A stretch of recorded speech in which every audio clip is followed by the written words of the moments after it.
go back with Metallica since day one. I first was introduced to them through the legendary tape trading network of the 80s. They had the European aesthetic. Those bands tended to play a lot faster. That's what drew us to them. The first time I met Metallica was a Metal Blade Records showcase. I mean, that was their first show outside of Los Angeles.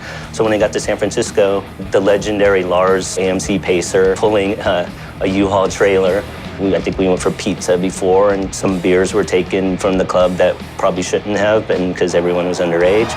So they played, and 10 of my friends were there, and we knew every word to their demo tape, which I think really blew the band away. The clincher was they were doing Diamond Head covers. When they launched into Am I Evil, all of us kind of looked at each other and were stunned. We thought we were the only ones who knew this band because, you know, Diamond Head at the time, they were English. They only had one album out, only on import. You know, you had to really hunt. We felt an immediate bond.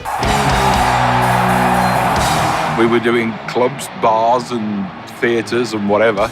And here we are now doing this. I used to put this little desk, about this big, on the bar and stand behind the bar with all the drinks and shit while the band played.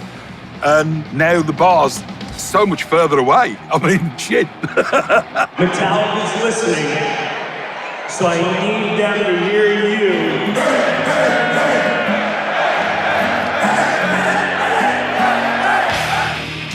If I attempted this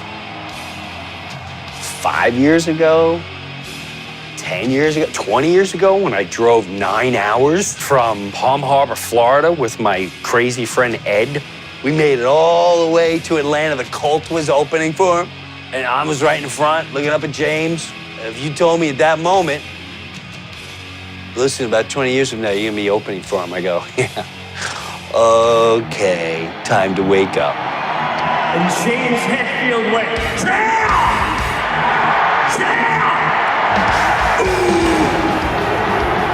I don't think my parents let me listen to them when I was a kid, but I remember wanting to.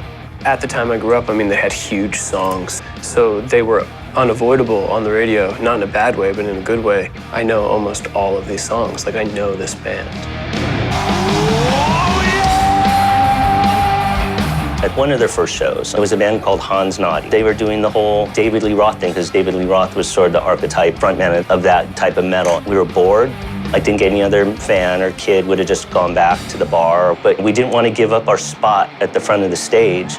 There was maybe a dozen, 15 of us, and we all turned our backs and sat on the stage. Half of us had Metallica back patches on. So it's true. It's absolutely true. It's not a myth. Cliff, bless him, fantastic geezer. He was the crazy one. I mean, he's the guy jumping up and down on his bed in the hotel, playing guitar with his Rockman on, just raging, absolutely raging, busting the place up, wouldn't be told anything. We'd hang out in the bar before they went on stage and have a drink with the kids. You know, they never hassled him because he presented this really calm vibe. The guy had a very powerful character, but very mellow at the same time, which was really nice.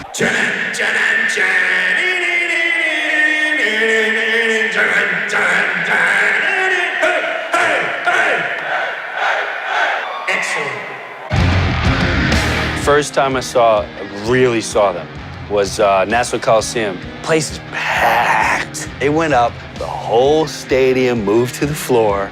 They came on, and like 9 circles started, and they were all running in circles, and whoa! And then I just saw these crosses, these 4 guys with hair, and people were going like this, and God, look at my face going, for whom the bell calls, time marches on, yeah, time marches on. I don't know what this is. I don't know if it's dark or really awesome. I went with the awesome. That was a revolution in music, and I've never seen anything like that to this day in my life.